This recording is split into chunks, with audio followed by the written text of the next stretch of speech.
सर्वप्रथम सर्वांना श्री स्वामी समर्थ.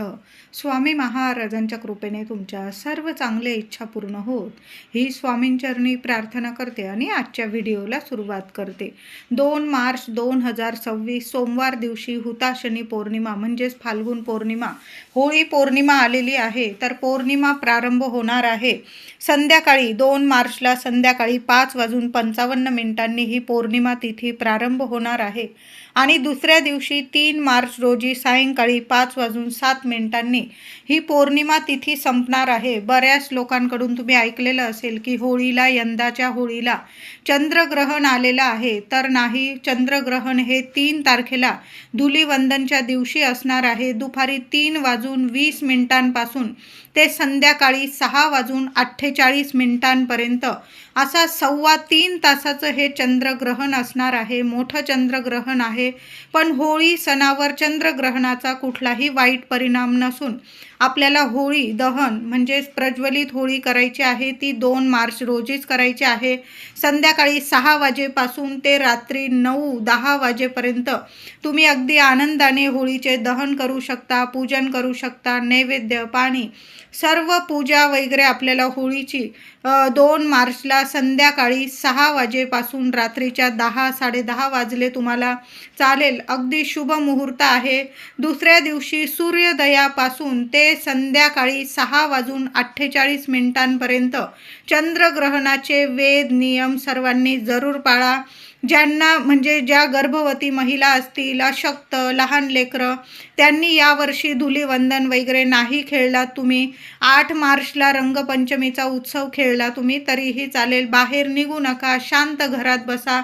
तुम्ही जर वेद नियम पाळता, मोठ्यांचं ऐकतात, तर आवर्जून गर्भवती महिला असतील, अशक्त व्यक्ती आणि ज्यांना हे चंद्रग्रहण अशुभ ठरणार आहे अशा राशीच्या लोकांनी सुद्धा आणि लहान लेकरं असतील त्यांनी सर्वांनी धुलिवंदनच्या दिवशी 3 मार्च रोजी चंद्रग्रहण लागल्यावर घरात बसा. थोडे का होईना वेद नियम पाळले तर काही बिघडत नाही.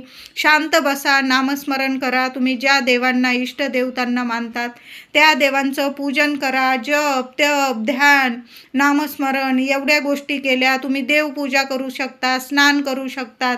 या काळात सर्व म्हणजे आपण जर देवांची सेवा केली तर 1000 पटीने आपल्याला पुण्यफळ मिळत असतं. आणि जे मंत्र, स्तोत्र आपण या ग्रहणाच्या काळात आपण बोलतो, पठण करतो ना, तर उजळून निघतात असं म्हटलं जातं. म्हणून या वेळात, या काळात, चंद्रग्रहणाच्या काळात 3.25 तासाचं हे मोठं चंद्रग्रहण आलेलं आहे. तर 3 मार्च रोजी दुपारी 3:20 ते संध्याकाळी 6:48 हे असं चंद्रग्रहण असणार आहे. 3 तारखेला सकाळी सूर्य उगवण्यापासून ते संध्याकाळपर्यंत या चंद्रग्रहणाचे वेद नियम सर्वांनी जरूर पाळायचे आहे. तर होळी पौर्णिमा म्हणजेच हुताशनी पौर्णिमा, फाल्गुन पौर्णिमा या दिवशी आपण होलिका उत्सव साजरा करतो. तर हा सण कसा साजरा करतात? आता बरेचशा लोकांना मनात प्रश्न पडलेला असेल की 3 तारखेला उदय तिथीनुसार ही फाल्गुन पौर्णिमा आल्यामुळे आपण 2 तारखेला कशी बरं होळी साजरी करत आहोत? तर होळीचा सण एकमेव असा सण आहे जो आपण संध्याकाळ नंतर, प्रदोष काळानंतर साजरा करत असतो. तर होळी पौर्णिमा ही 5:55 2 तारखेला 5:55 ही पौर्णिमा तिथी संध्याकाळी प्रारंभ होणार आहे आणि 3 मार्च रोजी संध्याकाळी 5:07 ही पौर्णिमा ही समाप्त होणार असल्यामुळे आपल्याला प्रदोष काळात 2 तारखेला 2 मार्च 2026 सोमवार दिवशीच होळीचं दहन करायचं आहे, उत्सव साजरा करायचा आहे. आणि तसं पण 3 तारखेला हे चंद्रग्रहण आल्यामुळे आपल्याला 2 तारखेलाच होळीचा सण साजरा करायचा आहे. तर हा सण अगदी शास्त्रानुसार पारंपरिकरित्या कसा साजरा करावा?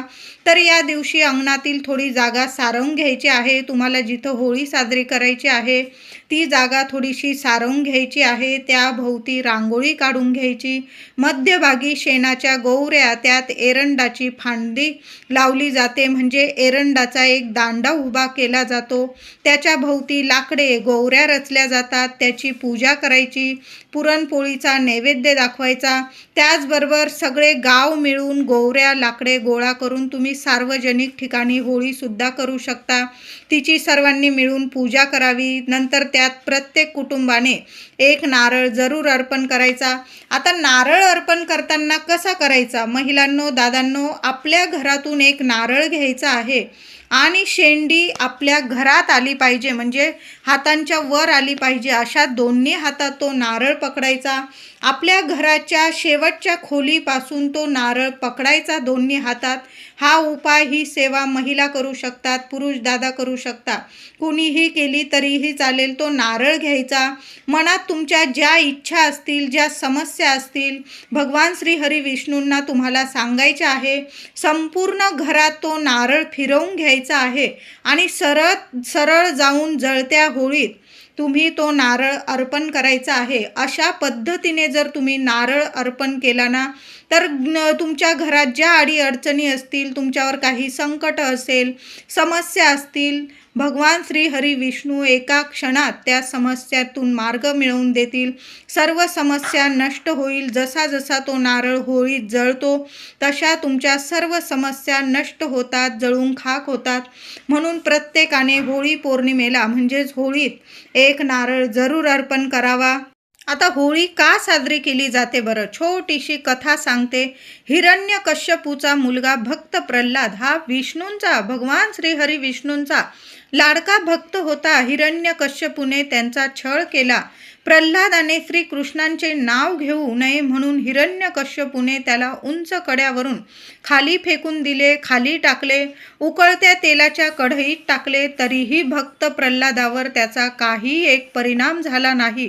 तो तसाच्या तसा राहिला. शेवटी हिरण्यकश्यपूची बहीण म्हणाली, मला वर लाभल्यामुळे, मला आशीर्वाद लाभल्यामुळे अग्नीपासून मला कोणतेही भय नाही.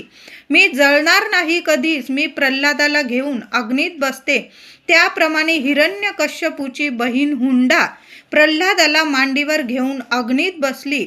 सभोवती गोवऱ्या रचून पेटवले गेले. पण काय आश्चर्य, वर मिळालेली हुंडा अग्नीत जळून भस्म झाली, तर भक्त प्रल्हाद मात्र अग्नीतून सुखरूप बाहेर आला. जे वाईट होते ते जळून गेले, जे अस्सल होते ते तापवून शुद्ध बनले. प्रल्हादाची जणू ही अग्नी परीक्षाच होती. त्याच प्रसंगाची आठवण म्हणून होळी पेटवली जाते. बघा, होळीत जे वाईट आहे ते जळून खाक होतं आणि सत्याचाच विजय होतो. म्हणून होळीच्या दिवशी नक्की मनोभावे महिलांनो, दादांनो, पूजा करा. हळदी, कुंकू, फुलं, अक्षता वाहून होळीची पूजा करा. महिलांनो, एक दिवा मुलांची प्रगती व्हावी, मुलांवर कसलंही अकाली संकट येऊ नये म्हणून होळीजवळ तुम्ही एक दिवा लावू शकता. होळीची नीट पूजा करायची आहे. पाणी फिरवून तुम्हाला 3 प्रदक्षिणा घाला, 5 घाला, 7 घाला. होळीला पाणी फिरवून प्रदक्षिणा जरूर घाला. मुलांकडून सुद्धा ही सेवा करून घ्या. मनोभावे होळीला नमस्कार करायचा आहे आणि कुटुंबाकडून एक नारळ होळीला जरूर अर्पण करायचा आहे. आता होळीच्या दिवशी आपल्याला काही उपाय, तोडगे जरूर करायचे आहे. महिलांनो, दादांनो, जरूर करा. जे काही मागे संकट असेल, पीडा असेल, अडचणी असेल, संपूर्ण नष्ट होईल. होळीच्या पवित्र अग्नीत सगळ्या अडचणी संपून जातील, नष्ट होईल, जळून खाक होईल. कुणी शत्रू वगैरे विनाकारण त्रास देत असेल, नजर बाधा लावत असेल, काही बाहेरील बाधा वगैरे करण्याचा तुमच्यावर प्रयत्न करत असेल, जळून खाक होईल आणि भगवान श्री हरी विष्णूंची भरभरून कृपा होईल. असे काही उपाय आणि तोडगे जरूर करायचा आहे. तर होळी पौर्णिमा जरी संध्याकाळी प्रारंभ होणार आहे, तरी पण सकाळपासून उपाय तोडगे जरूर करा. तर होळी पौर्णिमेला लवकर उठायचं आहे आणि आंघोळीच्या पाण्यात, अगदी लहान लेकरांपासून सगळ्यांनी हा उपाय करा.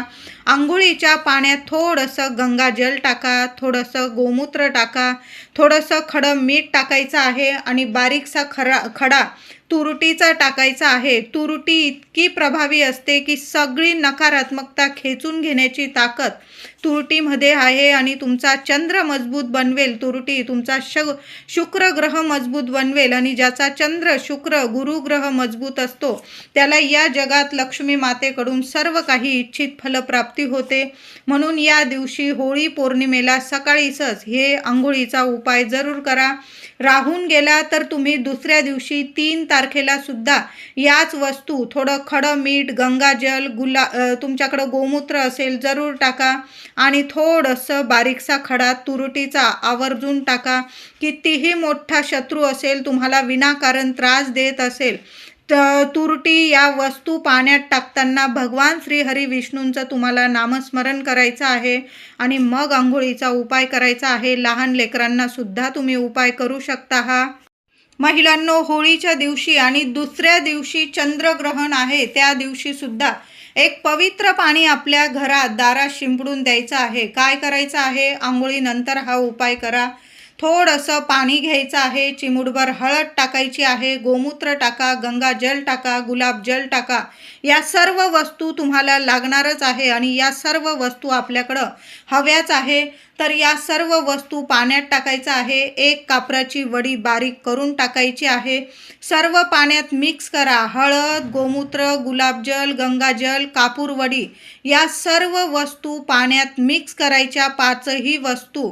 आणि ते पाणी तुम्हाला तुमच्याकडं स्प्रे बॉटल असेल किंवा हाताने जरी तुळशी पत्राने शिंपडून दिलं तरीही चालेल. ओम नमो भगवते वासुदेवाय नमः या मंत्राचा जप सर्वांनी करा. नाही काही जमलं ना, भगवान श्री हरी विष्णूंचा जप करा. कितीही संकटात असाल त्यातून बाहेर काढतील तुम्हाला भगवान श्री हरी विष्णू आणि माता लक्ष्मीची कृपा होणार आहे आपल्यावर. म्हणून मंत्र जप चालूच ठेवायचे आहे दोन्ही दिवस, होळीच्या दिवशी सुद्धा आणि चंद्रग्रहणाच्या दिवशी सुद्धा मंत्र जप चालूच ठेवायचे आहे. आणि हे पाणी महिलांनो 2-3 वेळा शिंपडावं लागलं ना तुम्हाला चालेल. होळीच्या सकाळी शिंपडा, संध्याकाळी शिंपडा. पुन्हा दुसऱ्या दिवशी 3 तारखेला चंद्रग्रहण लागणार आहे, वेद लागणार आहे. ते वेद लागताबरोबर जरी तुम्ही पाणी शिंपडून दिलं घरात चालेल. आणि जेव्हा चंद्रग्रहण संपणार आहे ना संध्याकाळी 3 तारखेला संध्याकाळी 6:48 तेव्हा सुद्धा आपल्या घरात तुळशी पत्राने थोडं थोडं हे पाणी शिंपडून द्या. नावाला सुद्धा तुमच्या घरात कुठली नकारात्मकता उरणार नाही. तुमच्या घरात सकारात्मकता येईल, दैवी अनुभव येतील. म्हणून तुळशीचा हा उपाय म्हणजे तुळशी पत्राने हे पवित्र पाणी घरात जरूर शिंपडा. होळीला, धुलीवंदनला तुळशीला हात लावू नका. तुम्ही आता पूजा वगैरे करण्यासाठी हात लावू शकता. काही महिला म्हणतील मग हातच लावायचं नाही का? तर अशा गोष्टी नाही. हात लावा, पाणी टाका, पाणी अर्पण करा, तुपाचा दिवा लावा, हळदी कुंकू फुलं वाहून तुळशी मातेची पूजा करा. पण तुळस तोडू नका. तुळशीचे उपाय वगैरे करण्यासाठी आता ग्रहण आहे, आपण पाण्यात जेवणात तुळस तर टाकणारच आहोत. म्हणजे आपल्याला जेवण किंवा पाणी आपल्याला टाकून द्यावं लागणार नाही. ग्रहणाचे कुठलेही परिणाम आपल्या जेवणावर पाण्यावर होणार नाही. म्हणून तुळस तर आपल्याला लागणारच आहे. आणि होळीला तर आपण भगवान श्री हरी विष्णूंना तुळस अर्पण करणारच आहोत. तर तुळशीची व्यवस्था आधीच करून ठेवा. आधीच तुळस तोडून ठेवायची आहे. नाही तर तुम्ही फुलवाल्या दादांकडून विकत आणली तरीही चालेल. होळीला सोमवार आलेला आहे. महादेवांच्या मंदिरात अगदी रात्रीच्या 7-8 वाजेपर्यंत गेलात ना तुम्ही, 2 मार्चला प्रदोष काळानंतर अगदीच्या रात्री 8 वाजेपर्यंत जरी गेलात तुम्ही तरीही चालेल. पण महादेवांना अभिषेक जरूर करा. साध्या पाण्याने सुद्धा महादेव भोलेनाथ इतके प्रसन्न होतात की आपली झोळी भरभरून देतात. होळी पौर्णिमेला महादेवांची ही सेवा सर्वांनी जरूर करा. महादेवांना अभिषेक करा. एक का होईना बेलाचं पान अर्पण करा, पांढरी फुलं अर्पण करा. तिथून घरी येताना सुद्धा तीर्थ जलाधारीचे इथून थोडंसं तीर्थ घरी घेऊन यायचं आहे आणि प्रत्येकाने थोडं थोडं तीर्थ जरूर प्यायचं आहे. कसलेही वाईट म्हणजे तुमच्या आयुष्यात जे काही वाईट असेल, नकारात्मकता असेल, संपूर्ण नष्ट होईल आणि दोन्ही तिन्ही देवतांची आपल्यावर कृपा होणार आहे. होळी सण तर भगवान श्री हरी विष्णूंचाच आपण मानत असतो. या दिवशी भगवान श्री हरी विष्णूंची सेवा तर आपण आपण करतो, पण होळी सण भगवान भोलेनाथांची सेवा करून आपल्याला साजरा करायचा आहे. म्हणून महादेवांच्या मंदिरात जरूर जा. महिलांनो, दादांनो, महादेवांच्या शिवपिंडीजवळ एखाद्या कोपऱ्यात आपल्या दिव्यामुळे कुणाला त्रास होणार नाही अशा कोपऱ्यात एक तुपाचा दिवा जरूर लावून या. गाईच्या तुपाचा दिवा जरूर लावून यायचा आहे. त्या तुपाच्या दिव्यात एक कापराचा तुकडा, अगदी बारीक जरी टाकला ना चालेल, पण एक कापराचा तुकडा जरूर ठेवून आणि मग तो दिवा प्रज्वलित करा. तुमच्या ज्या इच्छा असतील त्या बोलून घ्या आणि महादेवांसमोर एक दिवा जरूर प्रज्वलित करा.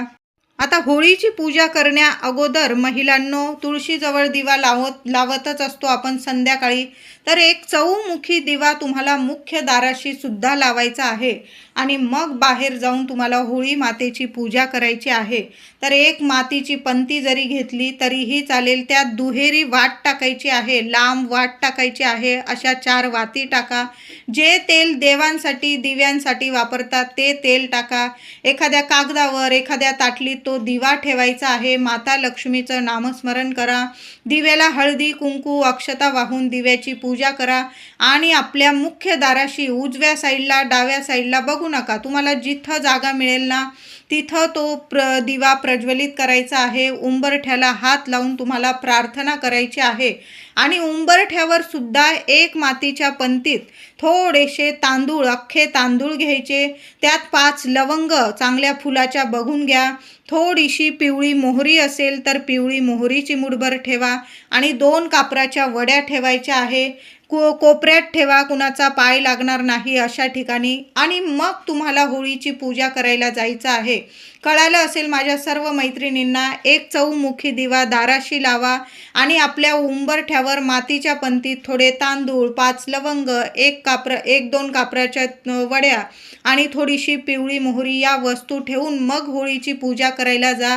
होळी मातेची पूजा करून आल्यानंतर घरात तुम्ही याल तर तेव्हा आपल्या उंबरठ्यावर या वस्तू तुम्हाला जाळून टाकायच्या आहे. खूप शुभ परिणाम तुम्हाला तुमच्या आयुष्यात दिसून येतील. मुलाबाळांना काही अडीअडचणी असतील, घरात मुलं मोठी झालेली आहे, मग मुलगा असो मुलगी असो, लग्नकार्यात अडीअडचणी येतात, शिक्षणात नोकरीत अडीअडचणी येतात, तुम्ही जे कष्ट घेताय त्यात अडीअडचणी येत आहे, पैसा घरात येत नाही, पैसा टिकत नाही, आरोग्य नीट नाही, कुठलीही तक्रार तुम्हाला राहणार नाही. सर्व तुमच्या म्हणजे मनातल्या इच्छा पूर्ण होणारा हा उपाय आहे. होळीची पूजा करण्या अगोदर उंबरठ्यावर या वस्तू ठेवा आणि होळीची पूजा करून आल्यानंतर त्या वस्तू उंबरठ्यावर येण्या जाण्याच्या रस्त्यात उंबरठ्यावर जाळून टाकायच्या आहे. 2 मिनटं कुणाला ये जाय करायला लावू नका.